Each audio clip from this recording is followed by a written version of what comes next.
Muna atong kanunay bantayanan sa atong kaugalingon. Ha? O pa sa Ginoo, dili ta magpaulipon. Ni Espiritu ha? Kaya kung paulipon ta ni mga igsoon, dako maginag-arkansi sa tuwa. Imbis inon nga maluwas ha, di na nang ta maluwas. Ha? Mga igsoon? Kisa ba sa tuwa karon mga igsoon nga dili mabalaka? Nga dili mahadlok? Ha? Mahadlok tayo.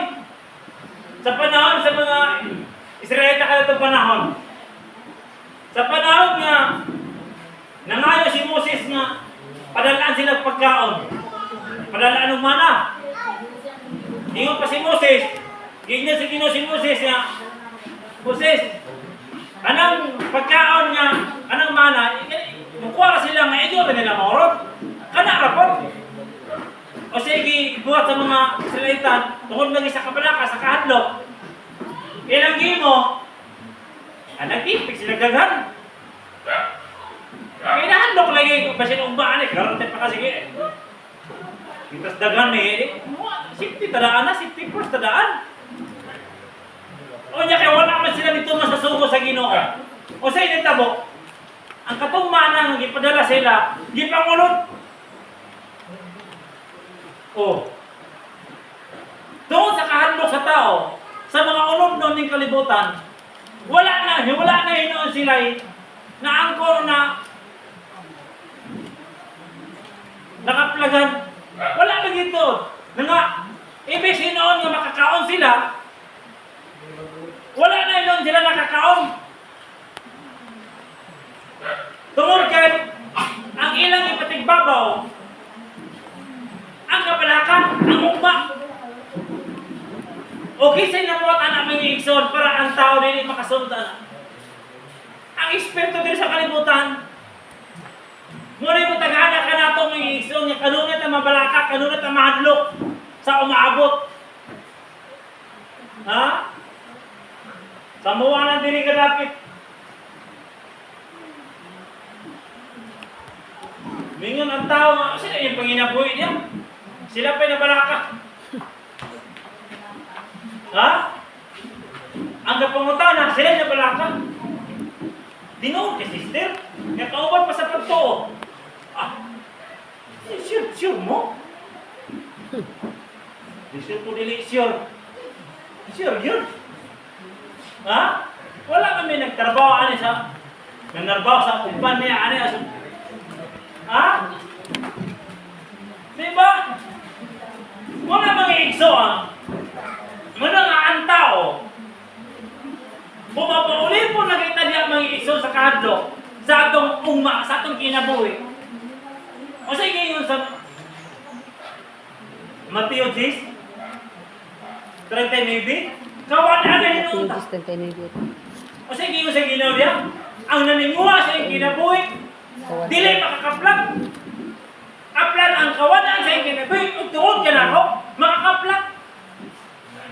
Amen. Mga igsoon, baka pa nang apulo. Ha? O sige yung sa ito, ibasa ka ng mga igsoon, dili sa ikaduhang Timoteo, Pastor, pala Pastor, kaya ikaduhang Timoteo 3:17. O sige, kapuslanan mga igsoon. Nga nung ipadala niya ang pulong. Ha? Parang nagkuhan ba? Ikaduhang Timoteo 3:17. Oh. Size is sisipin. Ang tibok katulatan dito lahat ubang sa lamdagikan sa Diyos o mapuslanan alam sa pagtudlo sa kamatuoran, sa pagbadlong, sa pagsaway o sa pagtudlo o taong pagkilabuhi matarong. Sa ingon, ang nag-alagad sa Diyos masangkap pag-ayon sa maandam sa tanang maayong buhat. Amen. Amen. Mga igsoon. Ha? Muna mga igsoon, ipadala ang pulong sa Diyos. Gisunod. Kini mga igsoon. Ug alam ka na to, aron ta malikunan sa atong pag-alagad sa Ginoo. Kuatong balikan mo itong ibasa gina sa unang Pedro. Kasi yung ito mga igsoon. Kita ba yung tanang naglagunog? Apon gipadala niya ang pulong, aron ta maluwas. Nanak ka na ito mga igsoon, kung atong tuwan Pugit. ang pulong sa Diyos. Pugit. Hallelujah. Na nasa tuan ni. Kung ato kaning tuan, o sa ikingon sa Ginoo, kinahanglan nga ang pulong sa Dios atong tuan sama sa ikingon diri may iso sa itong ibasa niya sa ikaduhang Korinto 4:4 nga dili man ta ingon mga iso na dili ta magtotoo, mga magtotoo man ta. Pero nga nung gisulat ni Apostol Pablo, Ikaduhang kaya Korinto dili sa 4:4. tanang panahon mga iso na ato pagtuo hingpit. Tinawag mga iso dili. Amen. Kung tinawag, kung ingon ta pamindi magunay pagtuo. Ay nga nung mabalaka man lagi ka. Ha? Nga nung gahon-gahon man lagi kita sa mga butang. Oh. Ha? Buot sa Ginoo mga iso, bisan pa niining sa ato sa Ginoo para sa Ginoo. Yan ang giparin sa Ginoo mga iso. Aron dili ta buot sa Ginoo mga iso nga malingahan ta. Bisan naa ta dining balay laban atong una-una mga iso. Nga? Ha? Nga kalimbungan sa mga espiritu ning kalibutan. Dili buot sa Ginoo mga igsoon. Kaya ang buot sa Ginoo mga igsoon, aron tama, tapos ito iba sa kina, aron tama, naatay isaktong pangunahuna ba? Nasa isaktong pamuot. Ingon sa Tito 2:12, ang maong grasya nagtudlo ka nato sa paggiya sa kinabuhi dautan o sa kalibutanong kailigon. Nagtudlo kini ka nato sa pagkinabuhi nga maktinungganon sa kaugalingon matarong og Dios nun. Diba? May igsoon. Ngunang buot sa Ginoo mga igsoon nga may tapok ka nato. Ha? Dili gusto sa Ginoo mga igsoon nga kita malaglag. Sayang naman ito pag-ani direct, tabok para sa pak. Taas na ng tubig. O niya may igsoon, pag abot na sa simbahan, itong una-una, tagaw-tagaw. Ha? Diba, mga igsoon? O niya, sige rin. Sige rin, sa gawas. Kapaniit sa panahon. Bukod nilang ba dito? Masih magulan ba? Kadugay, may paso mahuman ah.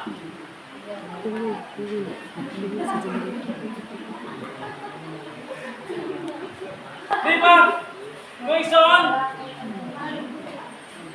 Ibig sa muna namin igsoon, manaagiri sa mga pagsimba. Ha? Ang una-una, nalahi ng dili po sa Ginoo mga igsoon, nga bisan pa sa atong pagsimba, manimlaan ka sa dautan.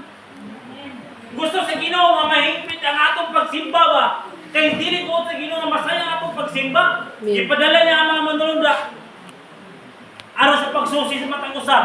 Be, kaysa may tinuoron ayon ng simbahan eh. My soul, God of Jesus. Hallelujah. Glory to God.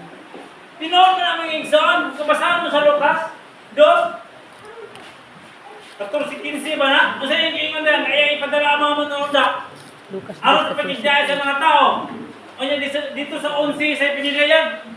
Ulo nga, kaya ipadala ang mga manununda o sa katanaw dito sa nagasimba kung kuan ba? Matinuoron ba nga pagsimba? Di ba?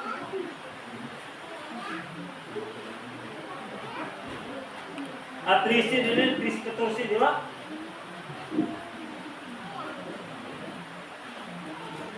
Asa ka pinadayag? Di ba? Muna yung mga igsoon. Na? Muna po sa Ginoo nga diya sa atong mga pagsimba, masipro kita kalubuton sa Dios. Kaya nga naman mga igsoon, yang ipadala ang mga manununda aron sa pagsusi sa katagusa ka nato o matinuoron makita ang nagsimba. Ha? Mga igsoon, kaya kita mga igsoon, ni ane ka dire, aron sa pagpasilong sa Ginoo. Wala ka yan din mga igsoon, kaya karon ay, sarap nagkakita sis, brad. Marites pa kadali. Kaya tag-Domingo kita kakitaan eh. Di ba? Muna yung kakitabo mga igsoon. Ibig sino nga ang istoryahan, mga langit ng butang, ang istoryahan, katong bitaw si Kuan bitaw. Grabe, dito ka baon.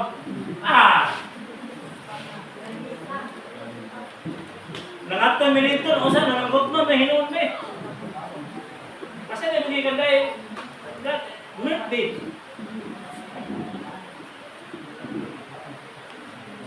Karoon bitaw ni, basta, sorry ha, Lord, sorry ha. Karoon bitaw ni Lord kay Taragsa na may kakita ni, simbahan na may kakita. Agot. Muradagan na kinaipon na marites.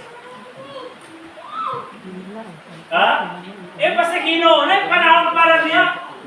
Kung para sa Ginoo, para sa Ginoo. Ang ison. Ha? Ay, sayang ang atong pagsimba, sayang ang atong pag-ani diri. Nakapurma ta, nakasapato. Wow, hindot kayo. Silpi-silpi na yun. Unya na, wala nga po nakikimutan sa Ginoo. Ako, maragadagan. Ha? Puro maragadagan. Hinawak na yun. Ito eh. Chichi kayo, chichi lagi ka. Nisa sa langit, chichi ka? Ha? Sayang atong forma may iso, ha? Di ba? Kung kita ka sa atong nakapurma. May-meeting ka sa puano. Dito ka sa hotel. Dito tipurma. Nakaplansa patanan. Nakapaalot. Kagwapo yun, nakakumake up, grabe.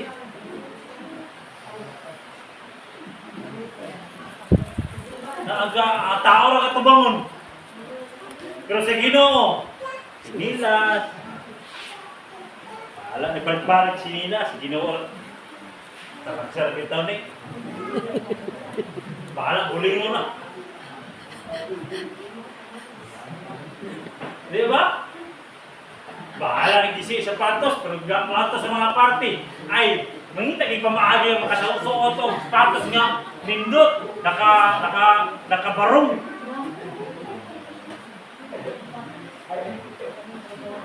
Di ba? Nakabarong. Nindot yung hinapay, kasi sinaw-sinaw lang mo. Sinaw kay sapatos.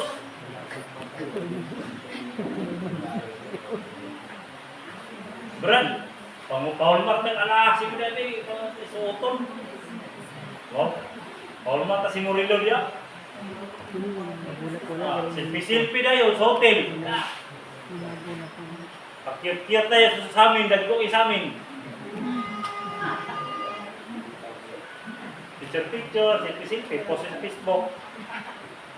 Sa Ginoo, pati si Bang, kagidlay. Sinug na sa tanan.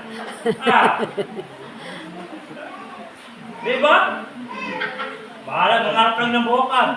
Bahala, di kaligo. Dali, nakita. Di ka makin atong Ginoo. Ba? Di na, manot bras. Dali, experience ko rin sa misilinga di Sampung-sampung, no? Di ba? Wala may igsoon. Kung para sa Ginoo, may tinubra sa tanan. Hindi na ito kakain mo. Mingon din ang katarungan ni si Kristo anon. Wala, malagtanaw ang pastor, ang Ginoo pastor sa atong kamayhon, sa atong makasing-kasing. Bawi, yapon. Katawa mga boys in town na. Ayaw, permitiya. Ayaw, permitiya. Ha? Kaingon pa ang Biblia. Ang kinatibok ang mga kasuguan ay patungan. O, di ba? Diya sa itong pagpanamit. Patungan bigyan tanan. Amen. Di ba? Kung ang atong pasalamatan ng Ginoo may igsoon. Ha? Hindi ang adlaw, may igsoon. Nga ang Diyos. Magapananayin ka nun sa atong panguna-una. Amen. Kung para sa Ginoo may igsoon, sa dagan ng Lord, pamagi. salamat sa imong Diya sa kahit. mga pagpuasa ba ka o sa usa nga pamagi. Kinahanglan kung para sa Ginoo atong unang kasing-kasing. Sinto lagi ko niya. Wala gina pangita sa Ginoo sa Amen, tuwan. Lord. Dili gusto sa Ginoo may igsoon nga naatala para sa iya na. Lahi ni atong ginunahuna. Sinusubay Ginoo. Bingit ka nga ang polong pasto dili pa kulangan pa dugangan. Hindi ala sa atong mga gawi na kulangan na, nadugangan na. Sige ingon ang polong pasto. Ito mo kuno kasing-kasing. Wa man natumong. Ha? Sige magpanlantaw sa kilig-kilig. May takong init ti karon. Inuulan kaya kung binggala dito, kung ipang bulan dito. Mabayang na sa tao may igsoon, bisan naa sa simbahan. No. Ha? Sayang. Pero nakasinati ang pag mga ilanan sa Ginoo. Magpabilin pa rin sa mga ilanan nga ato na sinati sa Ginoo. Amen, amen. Amen. Praise Ha? God. Kaya mga igsoon, dalay ko ng Diyos. Amen. O kapag balik na ito kaniyang tanan. Magambot ha. Amen.